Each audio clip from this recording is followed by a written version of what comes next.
Good morning. Hi guys, how are you? I hope this volume is okay. How are you guys? Good morning. This is Sunday, the 18th of October, and I was thinking this morning of how fast the time has gone. Guys, October is in the middle. Actually, it's past the middle. It's ending, and it's like we blinked. Corona hit. Everything was just corona, this corona, that, everything was corona, and then it just took over everything, and here we are, guys. It's October. The year is practically over. And it made me wonder, okay, time is so fleeting. Time is very fleeting. You can almost not, if you're not conscious about what you're doing, it will pass you by. Yeah, you can just find it passed you by. I don't know, I know you guys, the light is quite bright. It might be making me, can't really see my eyes, but you'll bear with me. I just wanted to share something here with you. I was reading something that was saying the best thing, one of the wisest things you can do with your life is to live that life on purpose. As in, don't just let things happen per chance. Live it on purpose. Walking consciously. You know, everything you do, you know why you're doing it. There's a verse in Ephesians 5:16 that says, redeem the time. Redeem the time. Be conscious how you order your days. Don't just let things pass. Plan consciously. I will. You might not necessarily achieve it, but let me read it for you. Everyone in the universe has been given the same quantity of time. We all get 24 hours per day, whether we live in the White House or in the ghetto. What we do with those 24 hours determines what we accomplish in our lifetime. This is very much a word to myself, because if there is a person who can procrastinate, my goodness, if I'm not very, very focused, as in I have to really force myself to stick to the plan, sticky notes everywhere, reminders in my phone constantly. And this is something I can't even blame on age. This is one of the few things that I can't blame on age.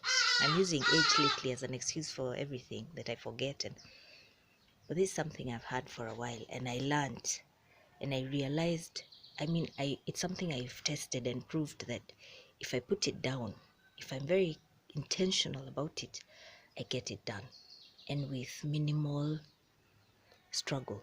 I don't use so much effort to do the thing, because you just focus, you put your mind there. And normally, I wouldn't call myself a dreamer, but I do tend to have so many millions of thoughts at the same time, everywhere. For me, focus is something I have taught myself, and I teach myself every day. Yeah, so they say, so it says here, what we do with those 24 hours determines what we accomplish in our lifetime. I once heard it said that time is God's way of keeping everything from happening at once. That's interesting. That's interesting. We must all learn the art of ordering our day. In Psalm 90 verse 12, Moses made this request: teach us to number our days, that we may gain a heart of wisdom. Because like God is a God of order. He ordered things, he created things, in order. If we can take account of each day and not squander the time we have, it's such a challenge, seriously, because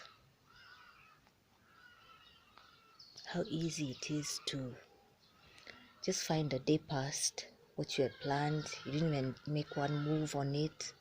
It's so much, there's not even so much a word I'm bringing to someone like I'm bringing to myself. The bees, you guys, I'm just making sure they haven't woken up and So we are to take into account each day and not squander the time that we have. Okay. Wisdom redeems the time and makes the most of every opportunity. We have all heard Benjamin Franklin's famous quip, early to bed, early to rise, makes man healthy, wealthy, and wise. It seems simple, but seemingly innocuous. Time wasters are one of the enemy's most effective tools in keeping the body of Christ off task. You get so busy doing nothing that you eventually accomplish nothing, and then you start wondering, how does so and so do so much? How do they accomplish so many? They're running a business, they are employed, they have I don't know how many children. On weekends, they're taking trips, they run a camp.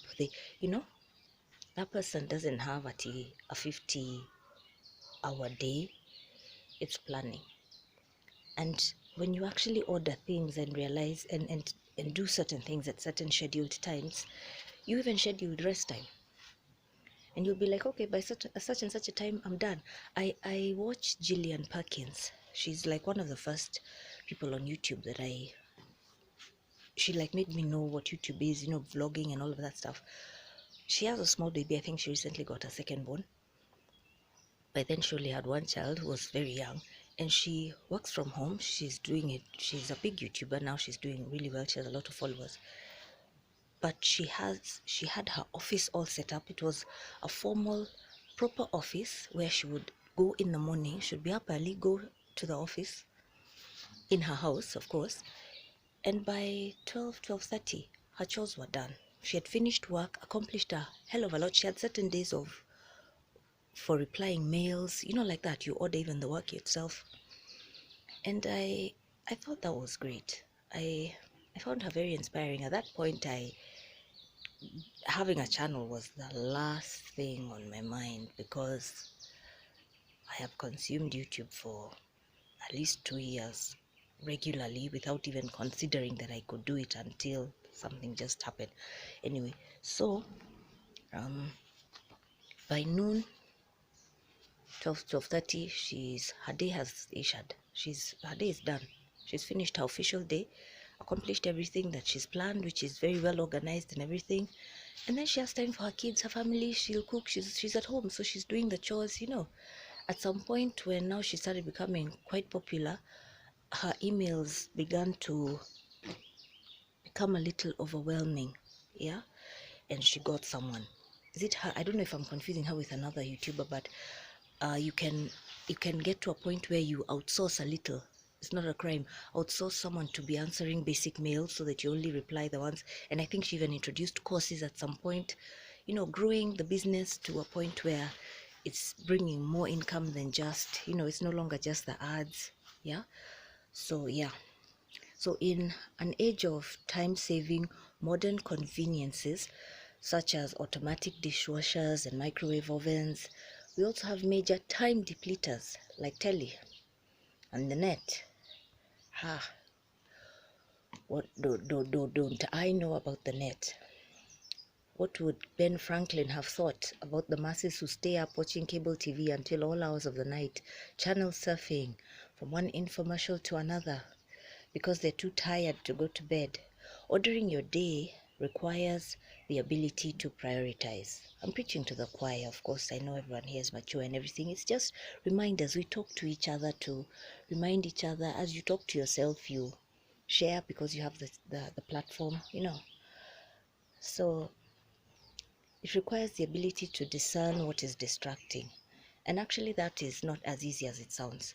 Sometimes when you get up and dive on your phone first thing, it's so much of a habit that you at times don't realize this thing is what coolers. Sorry, I use a lot of Swahili words. This habit is what eats up all of your morning time, and you're wondering, okay, where does my morning go? Because it's so easy. Like last night rained, it poured, it really rained, and you find that I got a bit distracted because let me show you guys this thing. When the rain is very heavy, I started seeing these kind of caterpillars. Tell me if you guys have seen them.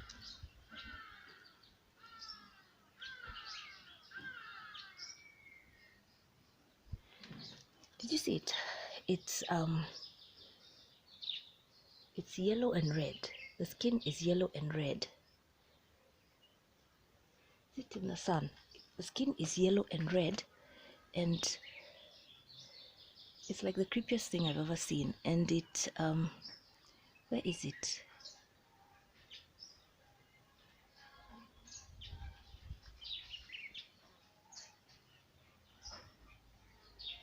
Okay, it's yellow and red with black spikes. Seriously, I mean, what is that? What kind of creepiness is that? It looks ultra super poisonous.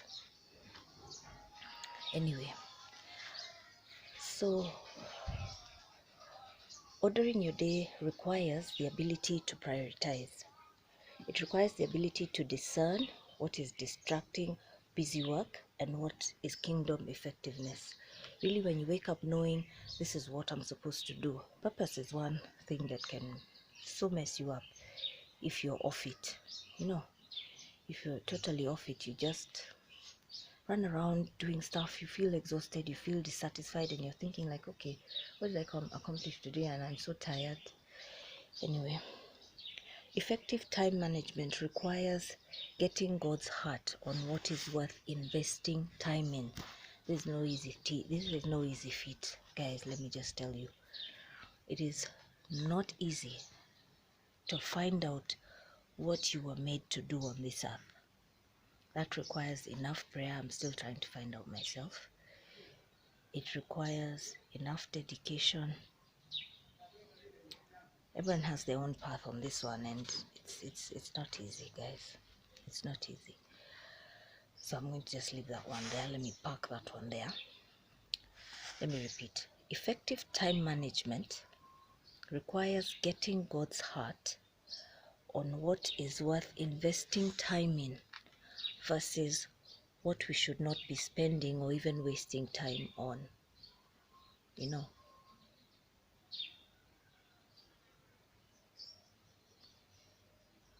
Is it sinking? There are things you shouldn't even touch. As in, they're so way off your base, they're so irrelevant to your life that you should not even be thinking about them. Wouldn't it be nice to know what those things are? It would be awesome, wouldn't it? To just know. Okay, those caterpillars really freak me out. So now I'm feeling like they're walking all over me.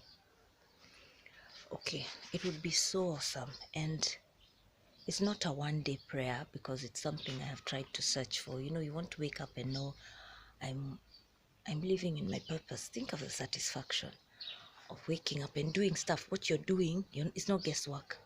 You know that what you're doing is what you're meant to be doing, and the satisfaction it gives you, it's helping people around you. It's effortless because when you're doing what you're created to do, you don't struggle.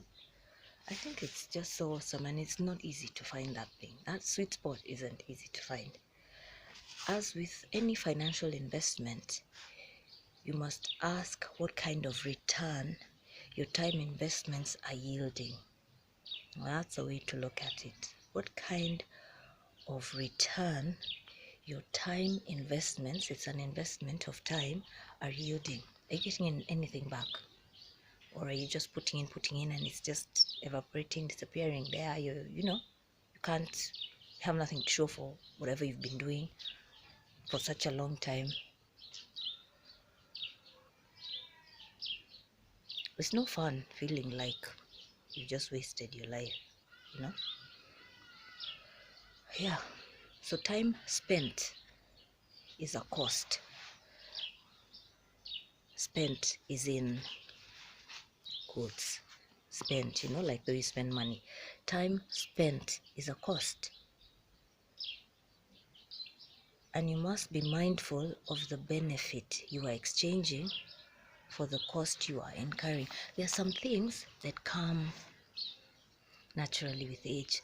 The way I analyze and think about stuff now, when you're young, you feel like you have, you know, in fact, you don't even think about it. I didn't used to think about it at some point, like, am I investing? And then you find that the young people, like 25 going downwards, if you're able to catch it at around that point, That is a life of fruition. You cannot not succeed when you start mastering some things early. You know, you won't be rushing at the last minute. I'm quite guilty of that. You won't be rushing to redeem the time, as they say. Excuse me, because you began on time, you began early, nicely, so that's what I wanted to share. Today is Sunday. You'll see this tomorrow for Monday Moments. I'm working on replacing my hard disk for the laptop, so Eric was kind enough to lend me his phone to do this, and I'm trying to edit on phone. A lot of people say it's easier, but because I began the process on the laptop, I'm finding it on phone slightly difficult. But I'm going to learn. I'm going to get it, and hopefully the only thing is the hard disk, and then reinstalling Windows and all of that stuff, and we'll be back in business. But the important thing is to at least keep the connection going. I think I missed last Monday, so this one I'll have something out for you guys.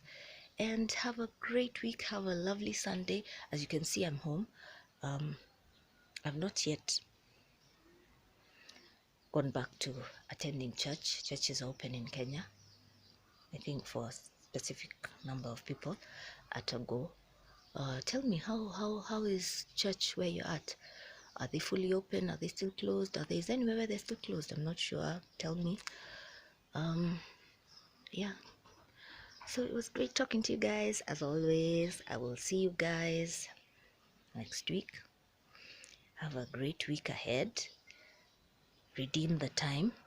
Be conscious of how you spend your time. I will try to do the same. Just be conscious. And tell me if any of you have that caterpillar. In fact, I'll show it to you. Tell me if any of you have it where you're at. Bye.